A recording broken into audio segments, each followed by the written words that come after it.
rolling with a friend, and I happened to notice that her boyfriend was handsome, and so I said so. I said, "He's very handsome." Nothing was said, and then about like a week later, I got a phone call from our congregation's presiding elder, he's called, who asked me point blank, "Are you homosexual?"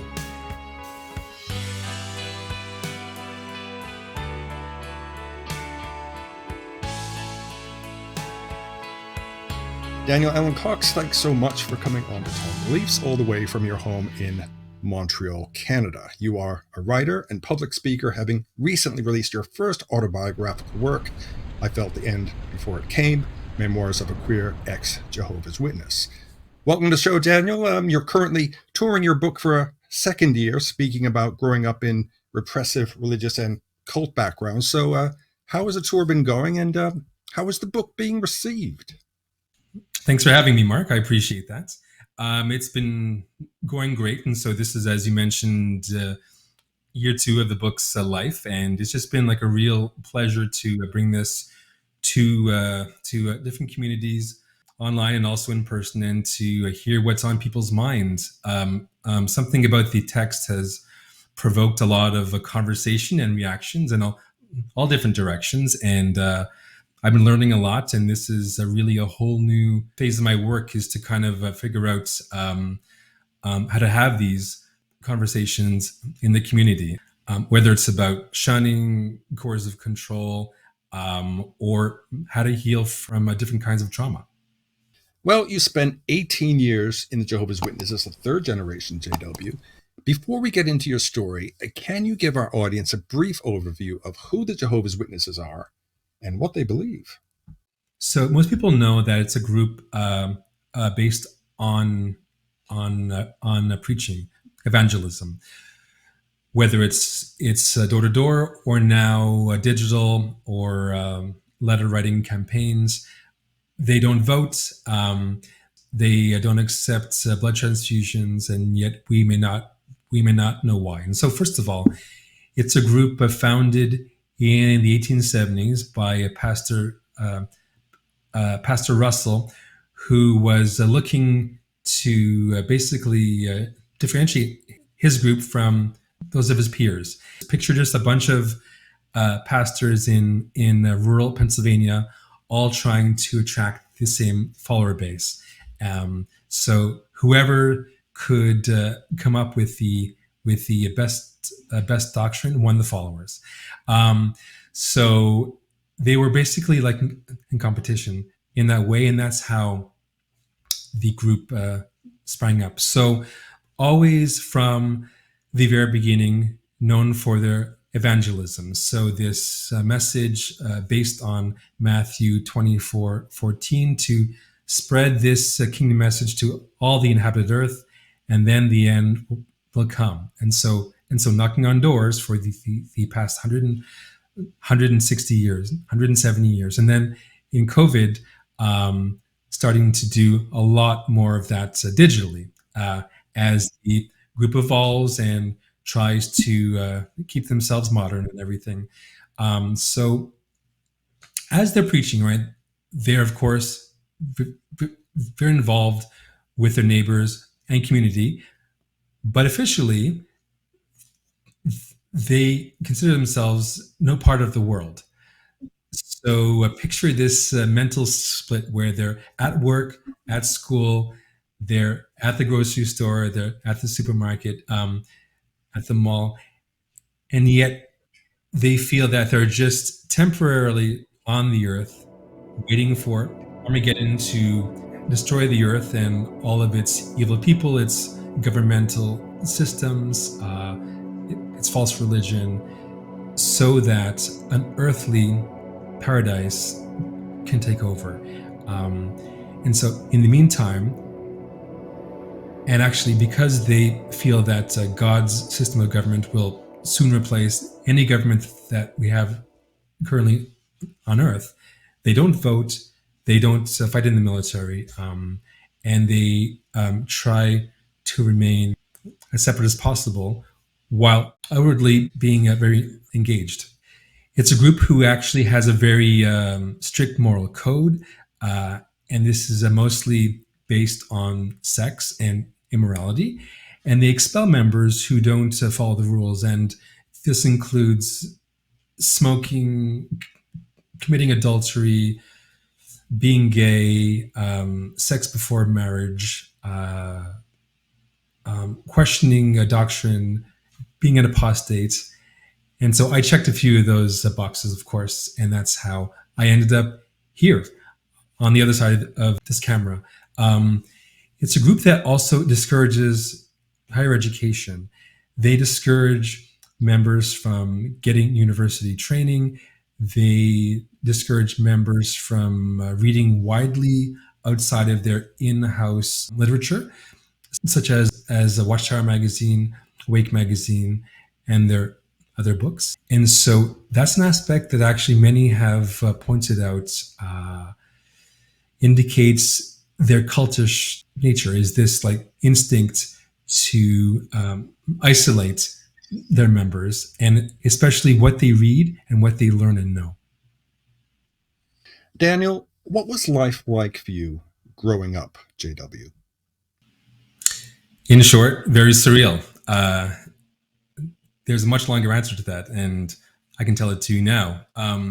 So everything I'm about to tell you were not details I was aware of necessarily at the time, and if so, I wasn't really aware of their impacts, and how they coalesced to shape me as a child, and then a teen, and then a young adult. And this is what happens when you are born into a religion, when you are born into a cult. And so my grandfather joined the group in the 1940s, ostensibly to escape military service, but he, in fact, joined the wrong group because at the time the JWs were not exempt from military service, unlike other groups such as Mennonites and Doukhobors in Canada.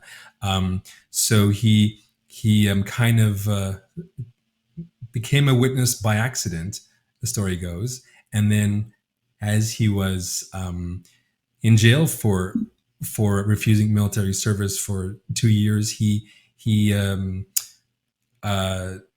took the doctrine into his heart and started to preach to other people, and became a very outwardly a pious individual. And at that point, our family's fate was sealed for several decades afterwards, and that's where I came in. And so I was born to a single mom, and we lived in my grandfather's house, right, with my grandfather and my mother's sisters and brothers. And so it was a very spiritual house. We had to go to all the meetings and to do Bible study and preaching door to door. And this continued after we moved out. My mother and I moved out into different apartments.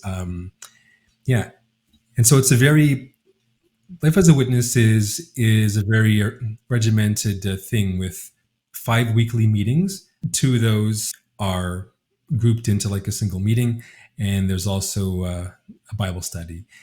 And prior to the meetings, we had to read the Watchtower magazine, and it's written in a very tendentious way. There's a text, and then there's a question under each paragraph, and the answer to the question is in the text, and then you would have to underline it, right? So there's no interpretation. And this is key to understanding the high control elements of the group. There's no individual interpretation. It's all in the text. And then at the meetings, they read the text out loud. You raise your hand. Somebody comes by with a microphone, and then you read exactly what was read like a minute earlier in the text.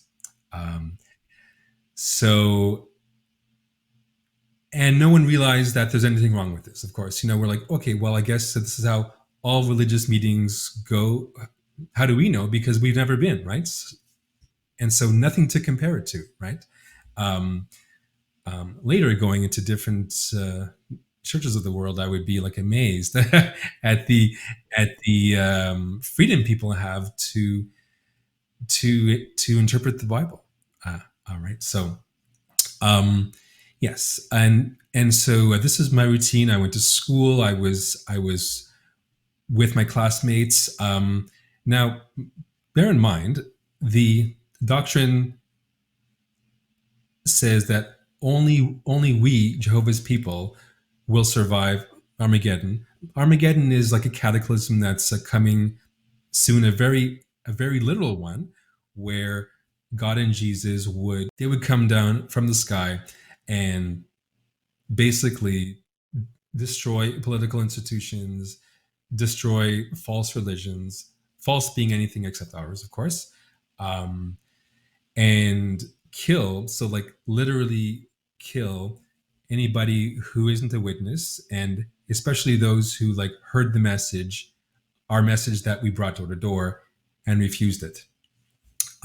So bear in mind, I'm in school here, and I'm looking at my classmates, and I know in the back of my mind that they're all going to die unless I witness to them, and I would bring my little books and magazines into the class and preach to them like at on, on lunch, and I would conduct Bible studies with this one kid Hassan, and trying to convert him, and it was it yeah, it was a trip, right? And you had to compartmentalize things. So while this was in the back of my mind, it wasn't the in the front of my mind. And so we would talk about our homework, and we would talk about our love affair with the Montreal Canadiens hockey team, and so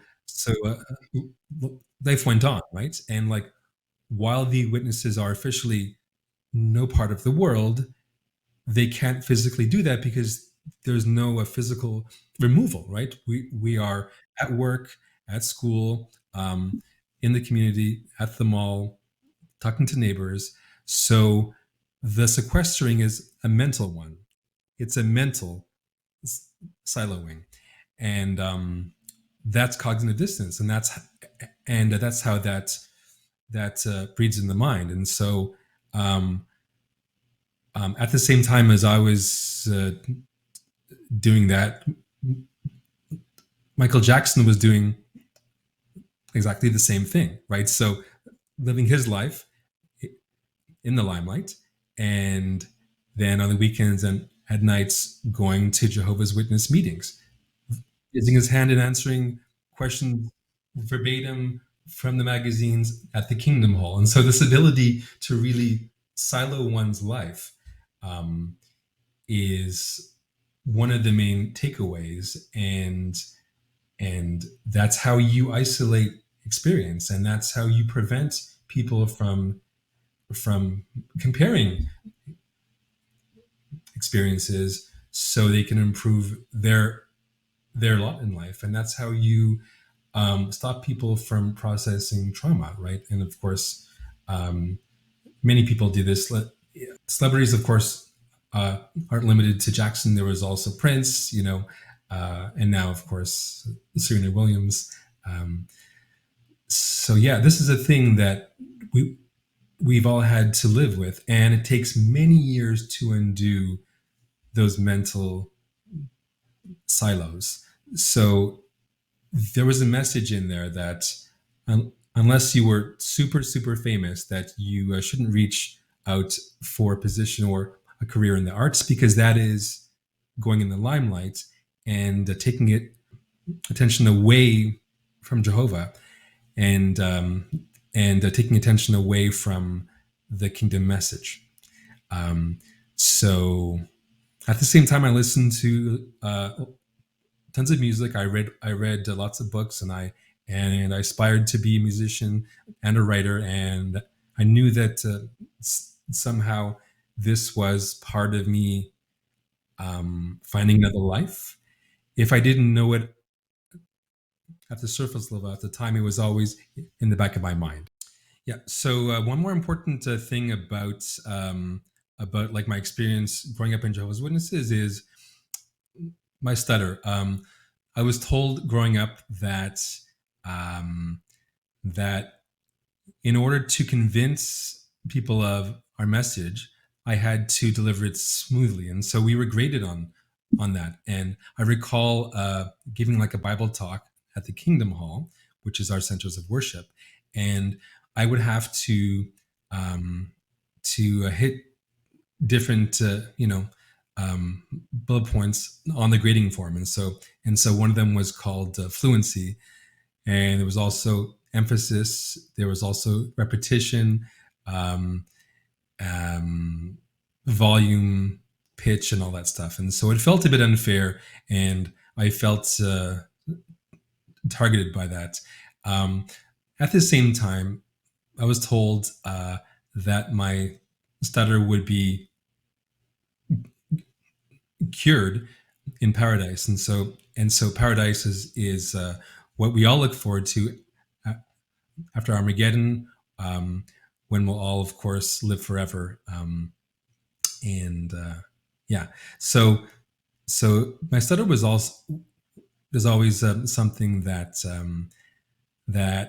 I had to monitor and modulate if I wanted to be an effective preacher. And I started to actually mentally, I think, um, rebel against that idea and to accept my stutter as part of myself, which in a sense was a queering of speech. And speaking of queer, that as well was my sexuality was I'd say the major thing that got me to think a bit differently about all of this, right? And so um, that's something we'll actually talk about a bit later, but it was a huge difference point when I realized that as like a young queer person, I simply didn't belong in this group. But Mark, all that said, the real trigger to me getting this book done was the deaths of two of my friends in 2018 to substance use. Um, that was connected to their own shunning, and their funerals were heartbreaking, and they were moving, and they were also edifying, and we spoke about why this had come to be. And as soon as I realized that this is not just my past or their past, it's a case of life and death, right? And so their deaths affected me in ways that I'm still trying to process. And I know that if I felt any kind of urgency, like in writing this text, it's really has to do with Ian and Stephen, who I lost, and who didn't deserve how their lives ended. You eventually realized that you were gay. Groups like the Jehovah's Witnesses don't tend to look kindly upon the LGBT community, to say the least. So, how did this discovery about yourself impact your JW life? Sure. Well, it was my own personal Armageddon, I guess I'd say, and and it's always personal, isn't it? Right. So, like in my case, I knew that something was up early in life, and then I knew that, yeah, being gay doesn't work with the life that I was carving out, and with the future that the witnesses had planned for me, right?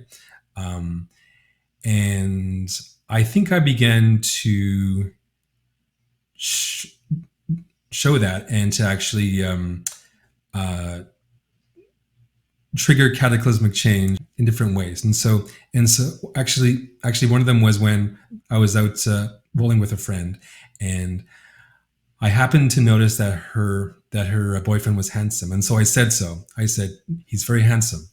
Um, Nothing was said, and then about like a week later, I got a phone call from our congregation's presiding elder. He's called, um, who asked me a point blank, "Are you homosexual?" And I also answered point blank, yes. And it was a very honest moment. It was a moment, I think, that I had provoked, um, realizing that I was heading towards like an ending that's where the resolution just didn't make sense unless I was not in the group anymore. And so while I didn't realize that at the time, I definitely acted as if I realized it, and that was kind of key to me getting out. And so what happened next was I was offered a choice to be disfellowship, which is like a formal expulsion where I could spend like a year officially in that state, and then if I repented, I could come back. And if I did not repent, then I would remain outside Jehovah's Witnesses. So disfellowshipping is one thing. And you have to be skeptical, Mark, about a group who uses words like that, disfellowship. It sounds very, very, of course, Lord of the Rings. And so all the groups, I'm sure, that use a certain kind of a lingo to control how people think. Those are the groups worth watching very closely. And then we'll talk about the language a bit further on. So back to the story of bowling and getting called out as being gay for one single word I said. So either I was to be expelled, or I could write like a letter of disassociation, and that's the option I chose. I knew it was right as soon as I heard it, and so I wrote a letter on loose leaf. I do not recall what was in the letter, but I know it's the best thing I've ever written. And if I went ahead to write this book, it was an attempt to recreate that loose leaf letter that I do not remember what was on it. And so then I sent it in. And then I knew that as soon as this occurred, that there would be a quick chain of events. And then I had to basically call my mother from a payphone in the suburbs and tell her I was queer. And I told her, and she cried, and she asked me if I was sure. And then I said yes. I said, I've already told the elders, and then our Kingdom Hall will know within a few days. And so I had to basically tell her before she found out publicly at that week's nightly meeting. So when you think about all the different things like a young person needs in order to feel supported, to feel self-actualized, to become themselves, to figure out who they are as young adults. And I was 19 at the time that this happened.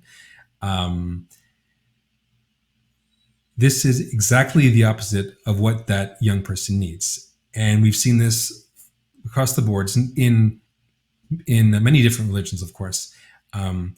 But the shunning component of Jehovah's Witnesses is what makes it particularly cruel, and I would say even illegally actionable. And that's something we can talk about later as well. So after I made this declaration, which to me felt terrifying, but also also a freeing in a way. And now I realize I was ready for it. Um, Even if I had not thought through what would occur next, which was most of my friends suddenly not talking to me anymore, and having to find a new a new circle of people who are called worldly people, and worldly people, I was taught, have no love. They have nothing to possibly live for, nothing to hope for, and are basically children of Satan. So so I was told that even if you're not in the group anymore, you won't find friends. It's impossible, and if you do, your friendships will be meaningless. So that is exactly the opposite of what I found. I found extremely caring people who were fleeing all kinds of trauma of their own, and um, yeah, friends who divorced their parents, friends who were ran away from home, um, friends who were learning how to speak to their parents again. So we were all kind of like lost children, and we found each other, in this apartment in Montreal, and strangely, never talked about what we had just gone through until years later. Uh, but we knew that we needed each other, and so until this happened, I was living a double life, and so I was going to nightclubs secretly while in Jehovah's Witnesses. I was having sex with men while preaching door to door, and I'll never forget this one guy told me after we'd had sex in his bed that that was the first time that he had ever let a JW into the house. And I've never forgotten that moment. I think it's fair to say that your life completely changed upon leaving the Witnesses. So, can you take us through those months and years after leaving the group and how you were eventually able to accept yourself for who you are? Sure. Um, so, as I mentioned, I was not processing anything. I did not have the instinct or the reflex or the skills to say this is like a trauma I've dealt with, and now where do I find support, and who can support me in this, and how can I support others who've been through this or who are going through this? Not a single one of those thoughts occurred to me. Instead, I I basically went through the motions of having like an adolescence of a worldly person, and so I in very short order uh, went very wild, and very feral, and spent many years in clubs and doing drugs and over drinking and having lots of sex and trying to be the kind of person truly worthy of expulsion. And so I wanted to maybe add like a bit of insurance, right, onto my expulsion, or self removal, which is basically like the same thing in the end. Um, Something I actually hadn't mentioned before is that there is a third option to leaving, which I didn't think of, and it's just to gradually fade away. It's called fading, right? Until they don't notice that you're not there anymore, which I didn't have the smarts to really think about. Instead, I chose a very nuclear option, as it were. So I was out in the world, enjoying it, proving to myself that I shall not be denied pleasure. I shall not be denied love from people who I told could not love me and I could not love, because we had not learned it from God, but the model of all people in the world was Satan the devil. But I found it. I found that love. I found community. I found a group of brilliant activists and artists who were committed to making change in a way that the witnesses weren't, right? All of ours was all theoretical. It was all moral. It was all don't do this. And if you don't do these things, then you will live forever. But I was involved with people who were pressing me to become political, which was never, I was taught to suppress those instincts. But then, just the idea of voting thrilled me, and so I voted a few months after leaving Jehovah's Witnesses, and my first vote felt very good, and then later I was involved with a bunch of activists, who were campaigning, for better support for people with AIDS, people who had been involved in ACT UP for years and years and years, long before I even knew it existed, and just like a truly amazing community. Yeah, so that's where self-acceptance was starting to come in. I wouldn't even say it's complete now, because it's of course like a lifelong thing, right? And I was missing tools even at the time, and so like if I knew that I was drinking too much, I didn't trust groups like Alcoholics Anonymous, right, because of all of its religious undertones and messaging, right?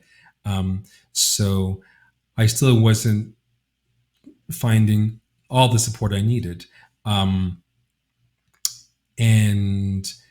in terms of like self-acceptance and asserting myself, I still wasn't like engaging at all with my past, and I wasn't ready to tell Jehovah's Witnesses how I felt when they came to knock on my door. And so they would come and knock on the door. I would answer it, and they would offer me like a magazine.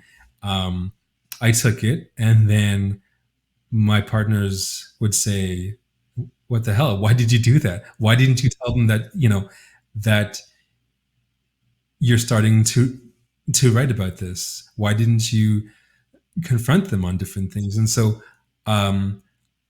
I came face to face with my lack of confrontation about what I had personally been through and the things I needed to say about it,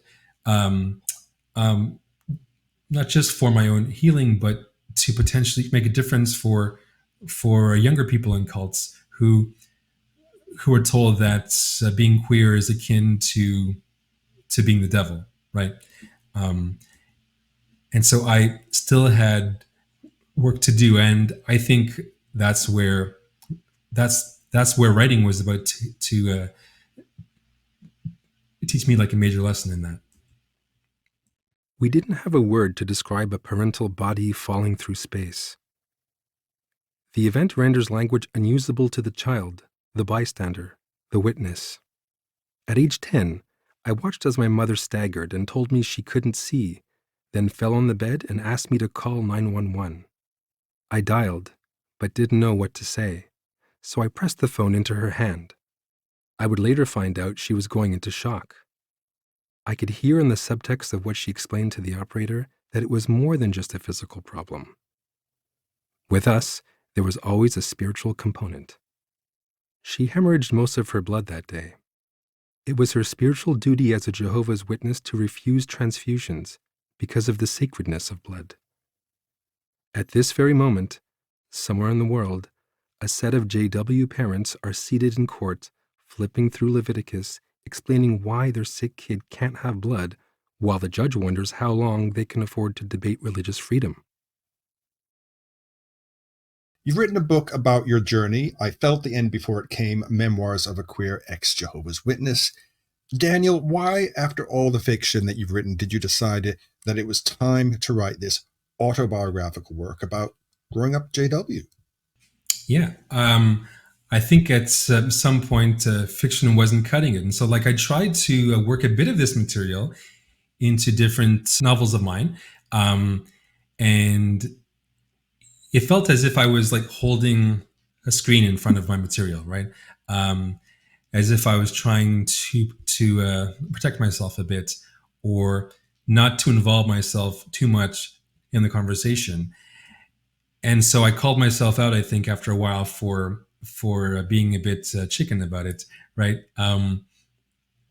And I realized that this is a book that I've avoided writing for most of my career, and that's the reason why I had to finally do it. And so its presence became felt in its absence. It was like a conspicuous absence. People would ask me about it, and then I would get bristly and say, "Oh, you want a cult memoir? Okay, sure," but and not truly consider,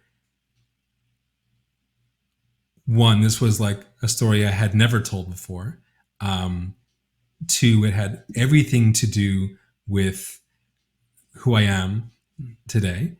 And three, this is like a way that I could further connect with my communities and to do some like important work together. And so all of my loved ones and my agent and my editor gently brought me to the place where I could work on the book. And so it started off as just individual reflections. In fact, I recently found the page where the book began, and it was like an analysis of Michael Jackson's video Thriller and the Jehovah's Witness imagery that I was noticing in the video, and the things that he was personally rebelling against. So bear in mind that one thing taboo for Jehovah's Witnesses is anything occult. So anything like werewolves, zombies, Ouija boards, all the stuff.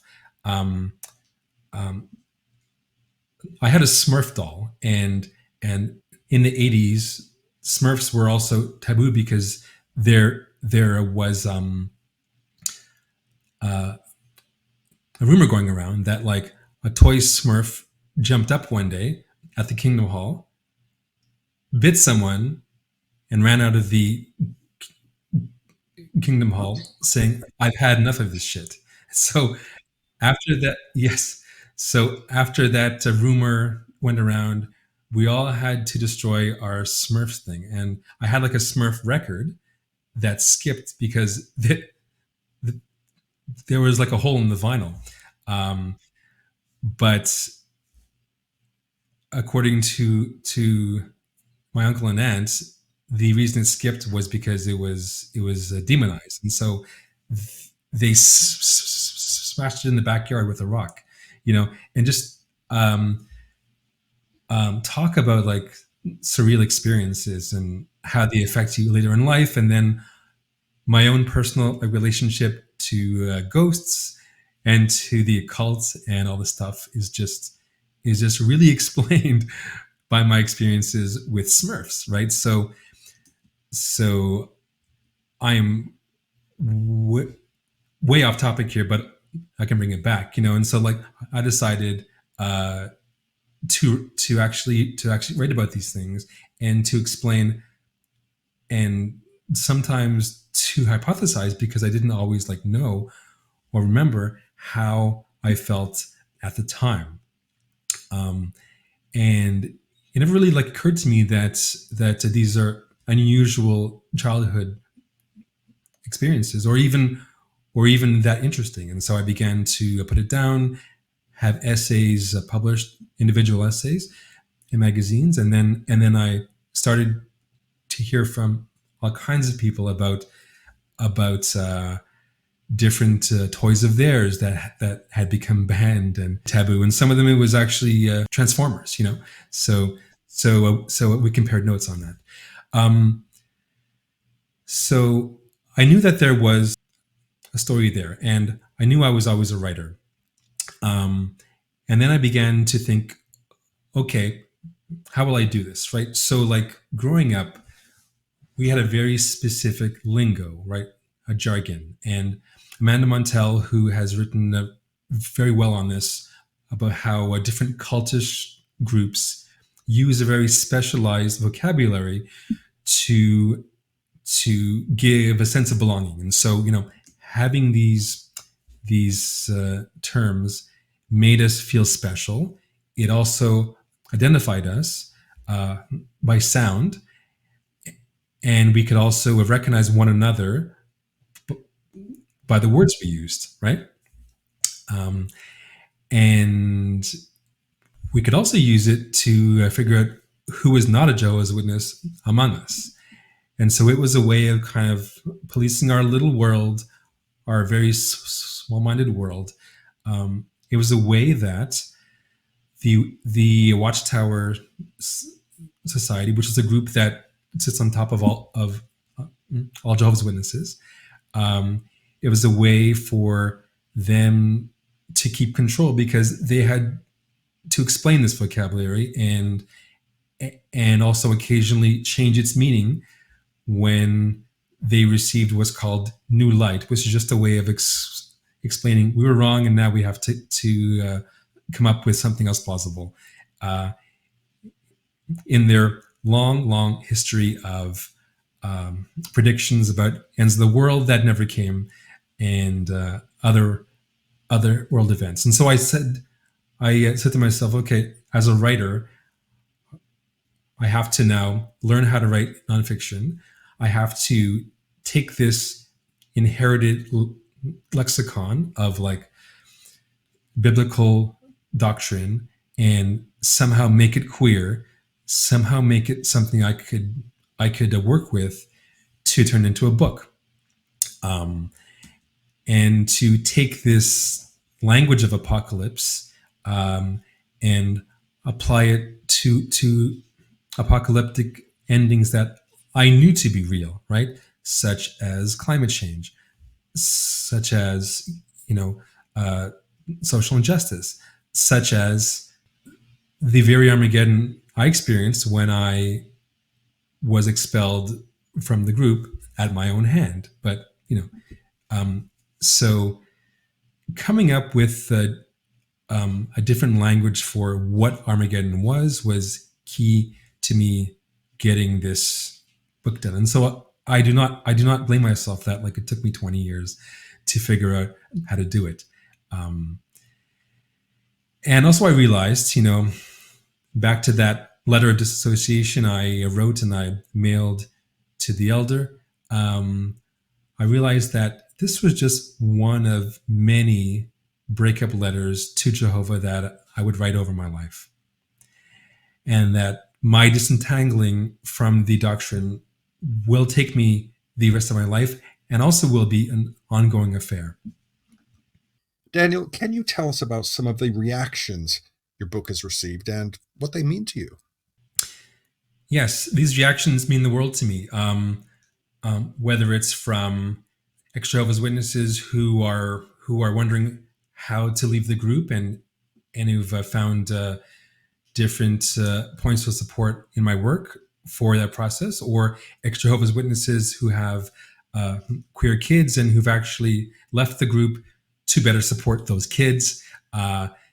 They could be, and they have been, gay Mormons, gay Amish men, people in cults I've actually never even heard of who've come to my events to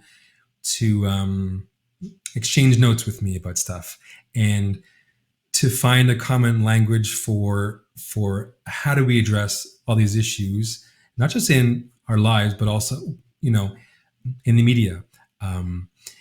And I've also actually made friends with groups that are currently pressing governments to criminalize mandated shunning as the crime that it is, as a fundamentally cruel process that violates human rights. And now we see this conversation happening across the world. It's actually happening in the courts. It's happening now, like in Norway, where the Norwegian government has their feet held to the fire by a very feisty group of activists that have made the case in the European courts that shunning is cruel, that this desire to and impulse to expel people, and yet at the same time tell them that this is part of how we love you. This is like a loving provision because we are giving you a chance to change and come back. This message that shunning is love messes with people's minds in a way that needs to be criminalized. So actually working with these groups has brought me lots of fulfillment and made my work very, very rewarding.